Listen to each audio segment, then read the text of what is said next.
So I kind of messed up a little bit. I'll tell you what happened.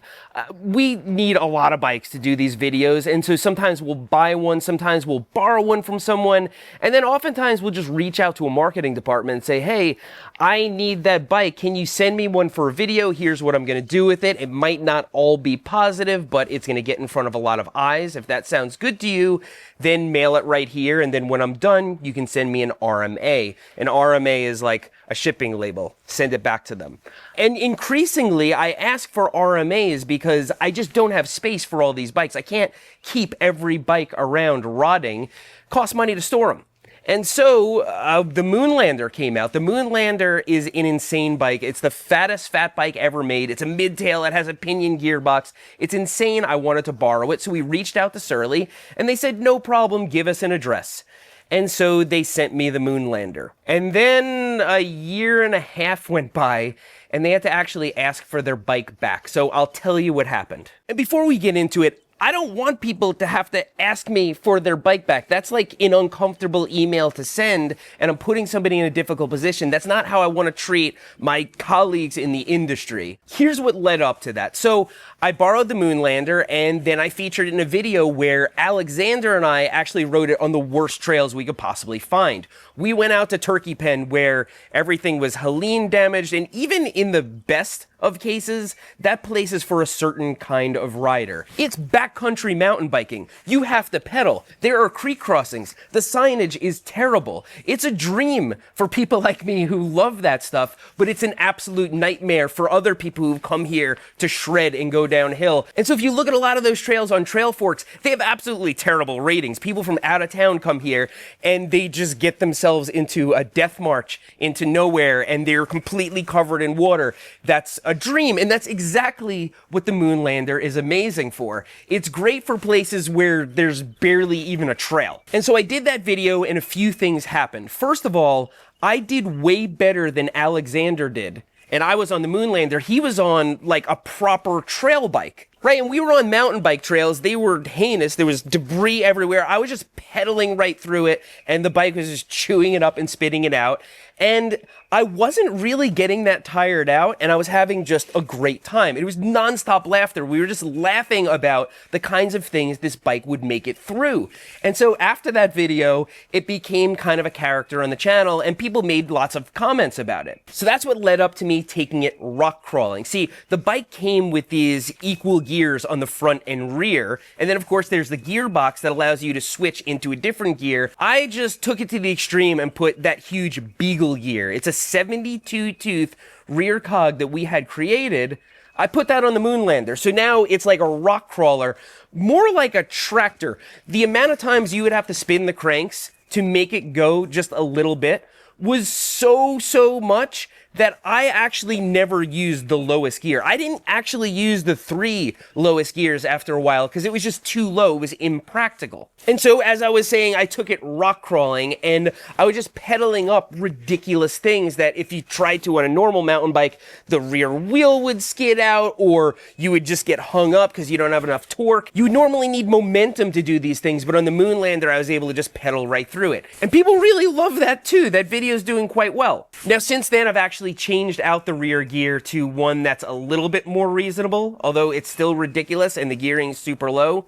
Anyway, the Moonlander started to become kind of a character. It would make cameos in other videos, and actually in my personal time, I use it a lot with my son. I put him on the MacRide adapter, he sits up there, and we just crawl around. Or if people are over riding bikes, I like to take the Moonlander out because it's entertaining, and when you get on it, you just start giggling. It's a fun bike. And so after a while, I just kept wondering, what am I going to do with this thing next? What am I going to do with this thing next? What am I going to do with this thing next? Now, I went through my email history, and I saw that after the initial video, I had sent an email out to Surly and said, hey, there are a couple other little things we want to do with this. I'll let you know, and then you can send over an RMA to send it back. You'll find out I never sent that email asking for an RMA. As I said, kept making videos, kept using it in my personal time. I was really enjoying the bike, and as I said, I even put that rear gear on it to kind of make it more reasonable, something that I would do with a personal bike of mine. So here I'm treating a bike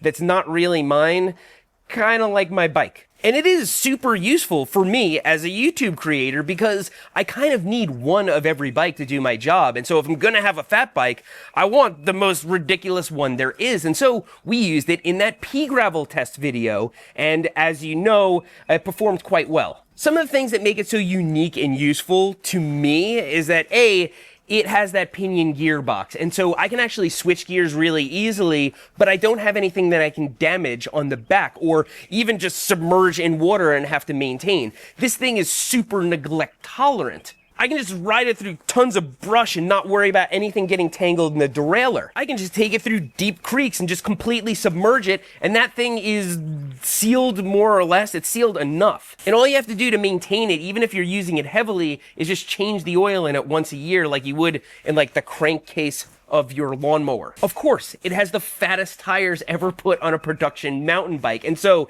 it does the fat bike thing really, really good. They hook up well, the tread pattern is awesome. And the other thing about the Moonlander is that it's a mid-tail. It's a little bit longer. They stretched out that rear end so that it will be really, really stable. And so it just so happens that if you're going up something really, really steep or down something really, really steep, you don't have to worry about going over the bars or the bike looping out. It is just a super fat bike in every way. You probably also saw in that original Moonlander video when Alexander and I took it out, I had a bunch of stuff strapped to it. There's tons of places you can mount things to this bike. You can strap stuff to it. If I really wanted to, I could put racks on it. It has a dropper post so I can get the seat out of the way. It even has these big comfortable handlebars that kind of wrap around. And so I sound like a broken record here. I love the bike, but there are plenty of bikes that I love that I just can't keep. I love way too many bikes. And so that alone is not reason enough to keep a bicycle. I think this is actually historically important, though. It's the last of its kind, or at least I think it could be. Check it out. Bicycle companies are not exactly making tons of money off of analog bikes right now, especially when they have to make something brand new with new technology that they have to put in R&D and new molds, and they might not be totally sure if people are going to buy it. I don't know what you would have to be smoking to think that's a good idea. But Surly did. Okay, in a time when fat bikes were definitely going down, except the electric kind that you see out marauding the greenway, they developed a new tire, a new frame that takes a pinion gearbox. They made like the unbike of 2023 or whenever they came out with this thing. It was pretty much the opposite direction that everybody was going. Yet, it succeeded. Now, could they pull that off again? Could anybody pull that off again? I'm not so sure, and so it could be that 10 or 15 years from now, we look back on this era, and we find that bikes are all kind of the same as they were then. Analog bikes are kind of soft. We're not putting money into innovation there, and this was one of the last crazy things that were done. Is that what's going to happen? I have no way of telling, but I have a feeling it could be. I have a feeling we're going to look back at this bike as the end of an era, as the last of its kind. And so that's enough reason for me to want to keep it around. But if you want to keep a bike around, you don't do it like I did, right? I knew I was supposed to send this email, and I kind of never got anything from Surly, and so it would just cross my mind, and I wouldn't make like a real note to send the email out. I would make like a mental note.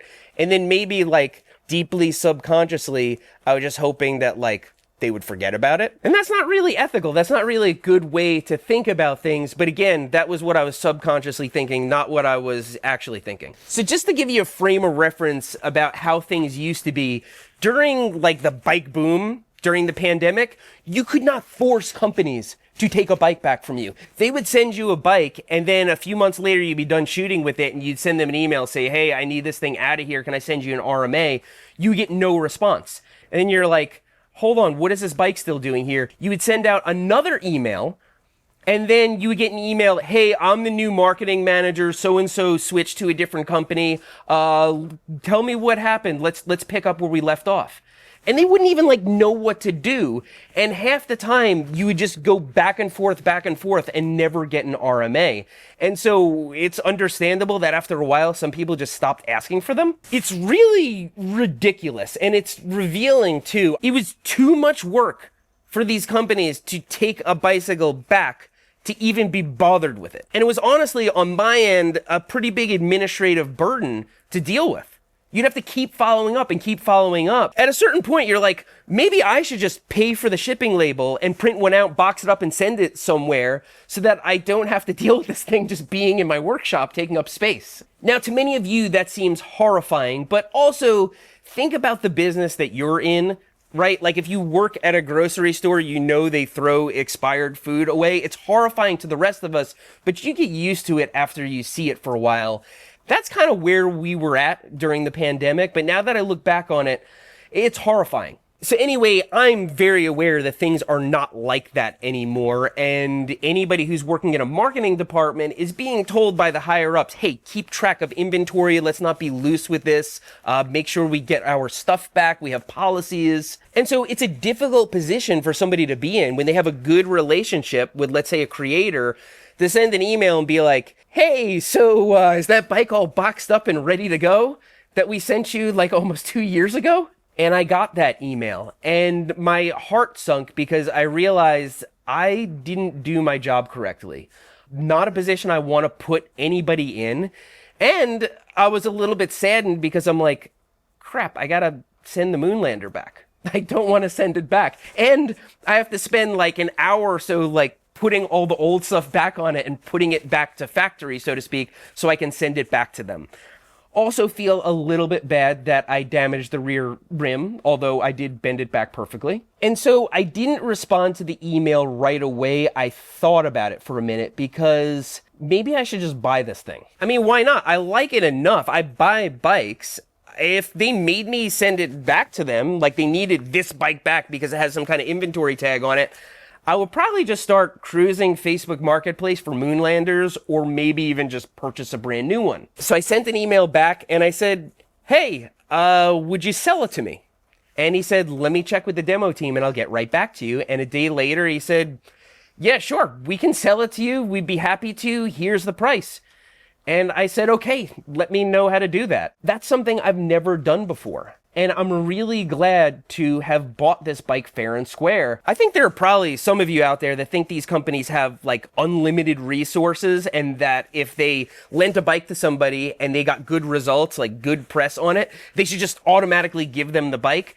That's not really how it works, and that's not really how it should work. They, of course, sold it to me at the used price, you know, given how old it is and what I've done with it. And I think that was really fair. It's something that I'm very happy with and I appreciate. I don't think that what was going on during the pandemic was normal and that it should be normal. It's not something we should like to happen. And if I have to give bikes back when I'm done with them, it first of all keeps my workshop a lot more tidy, and it also is the honest and ethical thing to do. If I keep a bike around and I actually buy it, you know 100% that I like the bike. And sure, there are companies that have insisted, no, just keep the bike, and I love the bike just as much, but it's still poisoned by that. Like, you guys have no reason to believe that I actually like the bike other than taking my word for it. And just me telling you that I'm being honest all the time, well, it's not empirical evidence. And so, yeah, somebody sends you like a light or a little attachment for a bike. They don't expect it back. There's nothing they can do with it. But on a bike, I really handled things loosely and acted unprofessionally. And so in a moment, I'm going to apologize. But I should say something about Surly. They have seen something that I think the rest of the bike industry is ignoring. Or rather than seen something, it's something they've always done, but they're continuing doing, even in the face of really changing times. They make simple bikes out of steel that you can customize and have absolutely no frills. All right, you could argue that this bike is frilly because it's got a pinion gearbox, but honestly, that just makes it ridiculously neglect tolerant. Now, the amount of people that want a bike like this, I feel like is increasing right now. Like, if you look at message boards, that's the sentiment. We're sick of the technology. We don't want another subscription. We don't want all this stuff we didn't ask for. We want to ride our bikes and we want the bike to work the next day. So there is still a segment of the bicycling population that wants bikes like that. They are currently underserved and they are extremely, extremely vocal. Now, lucky for those people, there are tons of bikes on the used market, which are cheaper than ever, that they can buy. But sometimes they want something very specific or in a specific size, or they just want something new to build up and make special, and Surly's there for them. And one thing you'll notice about Surly is that if you know a bike mechanic personally, there's a very, very good chance they have a Surly. There's a reason for that. Surly and Salsa are owned by QBP, Quality Bicycle Products. It's a big company that sells to bike shops. So they supply everything from zip ties to connectors to actual bike parts. And yes, they're two brands, Surly and Salsa. And Surly in particular is almost like a problem solver brand. When the person comes in asking for something really weird and custom, sometimes bike mechanics and bike shop owners have nowhere to turn, and so Surly makes all these really customizable bikes where you can basically like bend the rear of it to fit some weird wheel. And because QBP interacts with bike shops so often, it's very likely that they're getting feedback directly from bike shops who are frustrated with lack of options. And it seems like QBP gives Surly the ability to make their own decisions and to experiment with some pretty weird stuff. As I said, this doesn't look like a prudent financial decision. It doesn't look like something that would be smart for a company to sink money into developing right now, but it worked. And so I say kudos to Surly for just being there, and I should apologize for just being unprofessional and not treating this as a real piece of inventory that belongs to someone else. But now, it's mine. I've bought the Moonlander. It's going to be mine forever, or until I get sick of it. But I suspect that's not going to happen. It's a really unique bike. It has unique capabilities. And to do my job as a bicycle creator, I'm going to keep telling myself that I need that thing. Thanks for riding with me today, and I'll see you next time.